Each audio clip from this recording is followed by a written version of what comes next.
হচ্ছে একটা পাখির অবস্থা আউ একটু অসুস্থ, তবে কামড় দেয়, প্রচুর কামড় দেয়। আউ আউ আউ আউ আউ আউ আউ। প্রচুর জোরে জোরে কামড় দিতেছে। ও আসলে পায়ে সমস্যা, যার কারণে এটা পড়ায় দিছি। হ্যাঁ, ও আমারে আউ আউ আউ আউ আউ প্রচুর কামড় দেওয়ার ট্রাই করতেছে।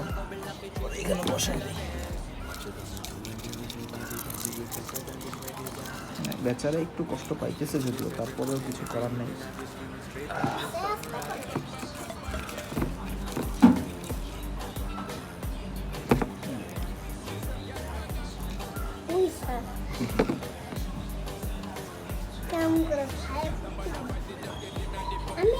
আমি ওটা দূরে নাই, এর আমার কাছে